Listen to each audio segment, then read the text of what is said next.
अस्सलाम वालेकुम dear students. आज हम एक्टिव से पैसिव में कैसे तब्दील किया जाता है सेंटेंस को, वो हम डिस्कस करेंगे।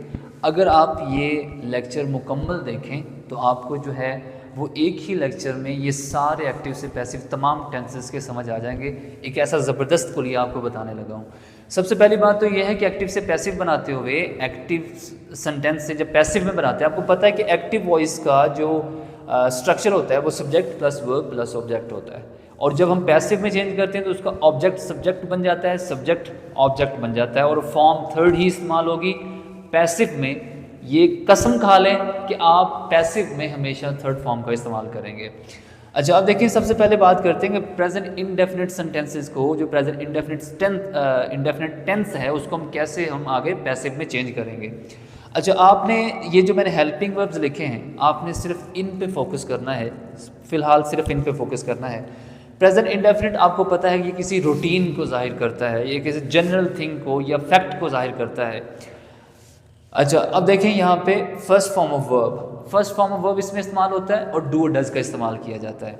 अब देखें ही शी इट और सिंगल नेम, किसी भी चीज़ का नाम हो, सिंगल नाम हो, तो उसके साथ हम एस या ई एस का इजाफा करते हैं, और जिनके साथ हम एस या ई एस का इजाफा करते हैं उन्हीं के साथ ही हम डज का इस्तेमाल करते हैं, क्योंकि डू के साथ जब ई एस का इजाफा कर दिया जाता है तो वो डज बन जाता है।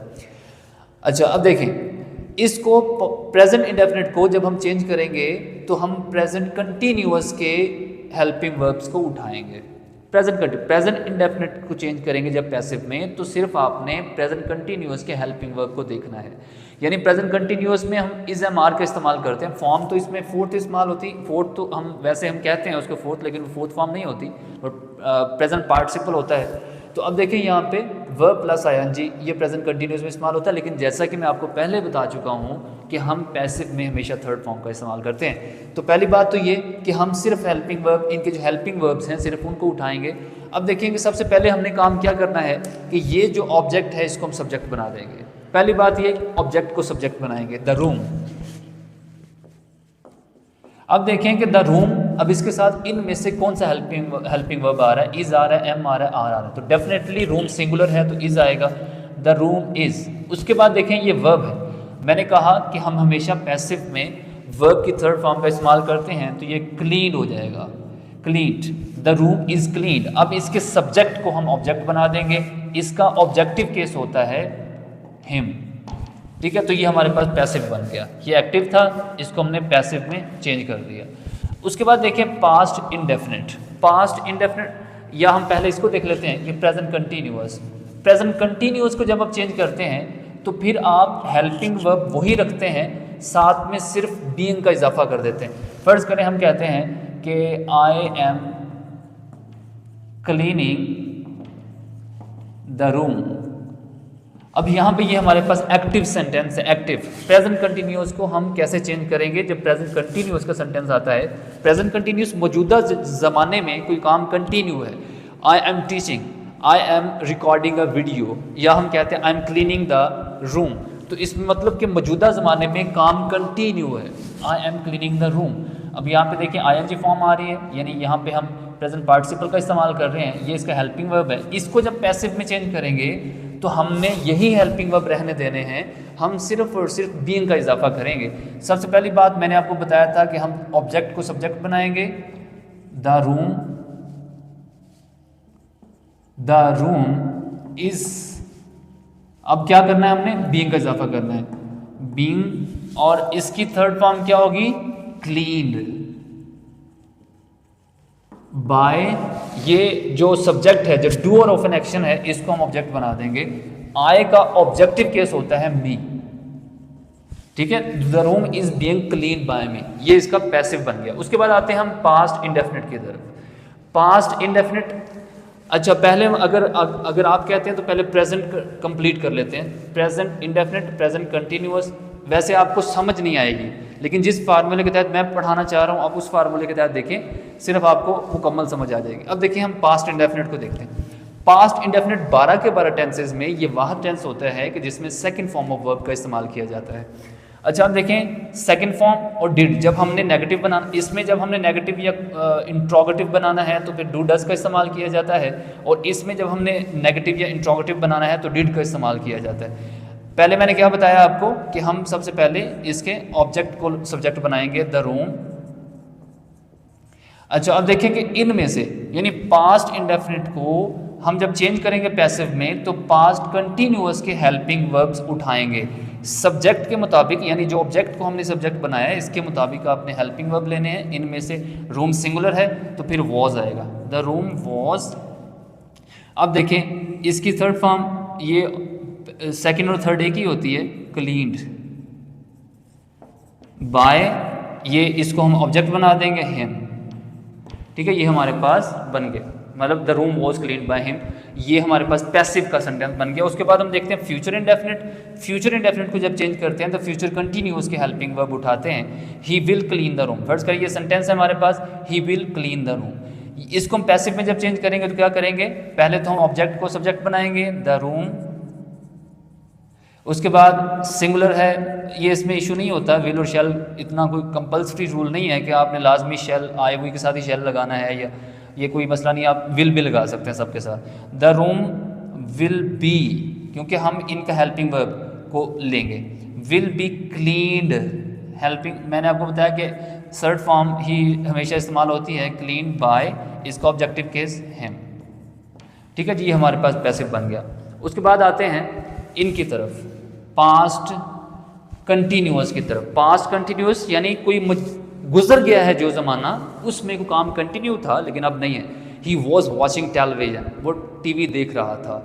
He was washing the room, वो कमरा धो रहा था, ठीक है। ही वॉज टेकिंग डिनर, वो डिनर कर रहा था, ठीक है। इस तरह मतलब पहले काम हो रहा था, कंटिन्यू था, ठीक है। तो अब ये पास्ट कंटिन्यूअस है, तो इसको जब हम पैसिव में चेंज करेंगे तो क्या करेंगे, फर्स्ट करें एक सेंटेंस लेते हैं हम कि हम कहते हैं कि यू वर टेकिंग ब्रेकफास्ट,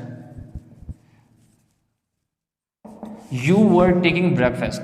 अब इसको हम क्या करेंगे, इसको हम पैसिव में चेंज करेंगे तो हम वॉज वर ही रहने देंगे, सिर्फ साथ बीइंग का इजाफा करेंगे। आप ये ज़हन में रख लें कि जो भी कंटिन्यूअस के टेंसेज हैं उनमें हम हेल्पिंग वर्ब वही रहने देते हैं, सिर्फ साथ में बीइंग का इजाफा करते हैं। तो हम क्या करेंगे, हम सबसे पहले देखेंगे इसका ऑब्जेक्ट को सब्जेक्ट बनाएंगे, ब्रेकफास्ट। अब देखिए यहाँ पे वर्ब था क्योंकि यू है, अब ब्रेकफास्ट हमारे पास सिंगुलर है तो इसके साथ फिर वॉज लगाएंगे। और बीइंग मैंने आपको बताया कि बीइंग में पैसिव में चेंज करना है तो वो हेल्पिंग वर्ब वही रहेंगे, साथ में सिर्फ बीइंग का इजाफा होगा। ब्रेकफास्ट वॉज बीइंग, इसकी थर्ड फॉर्म क्या होगी, टेकन, टेकन बाय, इसका ऑब्जेक्टिव केस क्या होता है, यू ही होता है, ठीक है।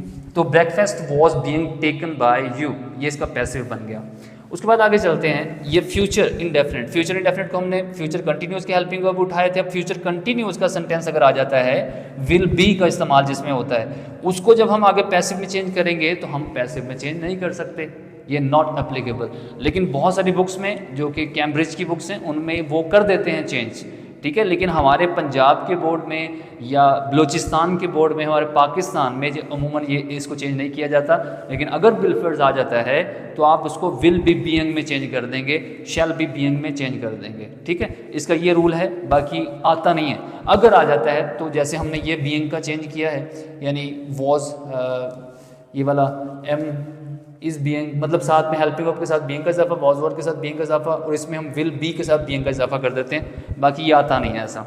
उसके बाद आगे चलते हैं ये प्रेजेंट परफेक्ट की तरफ। प्रेजेंट परफेक्ट, आपको पता है कि प्रेजेंट परफेक्ट जो होता है वो मौजूदा ज़माने में मुकम्मल हो जाता है, काम एक्शन मुकम्मल हो जाता है। It indicates the completion of something, ये किसी काम के मुकम्मल होने को जाहिर करता है। आई हैव टेकन बाथ, मैं नहा चुका हूँ। आई हैव टेकन डिनर, मैं खाना खा चुका हूँ, डिनर कर चुका हूँ। समझ आ रही है बात की। इस तरह से हम जो है इसमें हैज़ और हैव का इस्तेमाल होता है। ही, शी, इट और सिंगल नेम के साथ ही ऊपर हमने पढ़ा था कि एस या ई एस का इजाफा किया जाता है। ही, शी, इट और सिंगल नेम के साथ ही हम हैज़ का इस्तेमाल करते हैं। ही, शी, इट और सिंगल नेम के साथ ही हम इज़ का इस्तेमाल करते हैं। तो अब देखें कि इसमें हम ही शी इट और सिंगल नेम के साथ हम हैज़ का इस्तेमाल करते हैं, तो ही आ गया, तो he has cleaned the room, ये प्रेजेंट परफेक्ट है। इसको जब चेंज करेंगे पैसिव में तो प्रेजेंट परफेक्ट कंटिन्यूअस के हेल्पिंग वर्ब को उठाएंगे, हमारे पास ये हेल्पिंग वर्ब है, इनको हम इस्तेमाल करते हुए आगे पैसिव में चेंज करते हैं। पैसिव में चेंज करेंगे द रूम हैज़, क्योंकि सिंगल रूम है तो इसलिए हैज़ का इस्तेमाल होगा, हैज़ बिन, ठीक है, इसका हेल्पिंग वर्ब हमने लिया। The room has been cleaned by, इसका ऑब्जेक्टिव केस क्या होगा, him, by him. The room has been cleaned by him. उसके बाद आगे देखें, ये इसको हम फर्ज करें प्रेजेंट परफेक्ट कंटिन्यूअस का कोई टेंस आ जाता है जिसमें हैज़ बिन हैव बिन इस्तेमाल हो रहा है। हैज़ बिन हैव बिन, इसके आगे कोई टेंस नहीं, इसके आगे आप इसको इस्तेमाल विल मतलब देख लें कि अगर देखिए ना, फर्ज करें ये हम इस्तेमाल करते हैं बी, वॉज वर और बिन और इसकी बीइंग, ये इसकी वर्ब्स फॉर्म होती हैं, मतलब ये फर्स्ट फॉर्म है, ये सेकंड फॉर्म है, ये थर्ड फॉर्म है, ये फोर्थ फॉर्म है, ठीक है, मतलब आईएनजी वाली फॉर्म है। अब ऑलरेडी जब हम बिन का इस्तेमाल कर रहे हैं तो आगे हम इसके साथ क्या लगाएंगे, इनमें से कुछ भी इस्तेमाल नहीं हो सकता, ठीक है, इसलिए ये नॉट एप्लीकेबल है, ये नहीं बन सकता। यानी प्रेजेंट परफेक्ट कंटिन्यूअस को आप पैसिव में चेंज नहीं कर सकते, पास्ट परफेक्ट कंटिन्यूअस का हेल्पिंग वर्ब में चेंज नहीं कर सकते। लेकिन हमारे पास रह गया पास्ट परफेक्ट। पास्ट परफेक्ट में आप क्या करते हैं, हैड का इस्तेमाल करते हैं। पास्ट परफेक्ट मतलब पहले काम कोई मुकम्मल हो गया माजी में, ठीक है, I had taken the dinner, ठीक है। उसके बाद देखें आई हैड, इसको हम पैसिव में चेंज करेंगे, I had cleaned the room. पहले हम क्या करेंगे, इस ऑब्जेक्ट को सब्जेक्ट बनाएंगे, द रूम और इन हेल्पिंग वर्ब, यानी पास्ट परफेक्ट को जब हम चेंज करेंगे पैसिव में तो पास्ट परफेक्ट कंटिन्यूअस के हेल्पिंग वर्ब लेंगे, इसमें हेल्पिंग वर्ब हैड बिन इस्तेमाल होता है, तो the room had been cleaned by, ये देखें इसका जो सब्जेक्ट है वो आए हैं तो इसका ऑब्जेक्टिव केस मी होता है, ठीक है, the room had been cleaned by me, ये मुकम्मल हो गया, ये हमारा पैसिव का सेंटेंस बन गया। उसके बाद आगे चलते हैं फ्यूचर परफेक्ट में। फ्यूचर परफेक्ट में हम क्या करते हैं, फ्यूचर परफेक्ट में जो हेल्पिंग वर्ब इस्तेमाल होते हैं वो विल हैव, शैल हैव इस्तेमाल होता है। जितने भी परफेक्ट हैं उनमें थर्ड फॉर्म इस्तेमाल होती है, जितने भी कंटिन्यूअस हैं उनमें आईएनजी फॉर्म इस्तेमाल होती है। अच्छा अब देखें will have, shall have third form of verb, इसको जब हम चेंज करेंगे पैसिव में तो हम फ्यूचर परफेक्ट कंटिन्यूअस के हेल्पिंग वर्ब उठाएंगे और फ्यूचर परफेक्ट कंटिन्यूअस में हेल्पिंग वर्ब जो इस्तेमाल होते हैं वो शैल हैव बिन और विल हैव बिन का इस्तेमाल किया जाता है। फर्ज करें मैं कहता हूँ कि हम कोई और ले लेते हैं कि they will have cleaned the room. अब ये हमारे पास सेंटेंस है जो एक्टिव वॉइस का, पैसिव में चेंज करेंगे सबसे पहले हम इसके सब्जेक्ट को लेंगे, ऑब्जेक्ट को लेंगे, the room will have been, क्योंकि हमने इसके हेल्पिंग वर्ब लेने हैं, ठीक है, the room will have been cleaned by, इसका ऑब्जेक्टिव केस क्या होगा, देम, ठीक है जी। तो ये हमारे पास the room will have been cleaned by them, ये मुकम्मल हो गया, ये हमने एक्टिव से पैसिव में चेंज कर लिया, ठीक है। बाकी अगर आप थॉरली चाहते हैं कि एक एक टेंस को मैं अलहदा सेपरेटली समझाऊं तो आप मुझे कमेंट कर सकते हैं या बता सकते हैं, तो सेपरेटली बना लेंगे।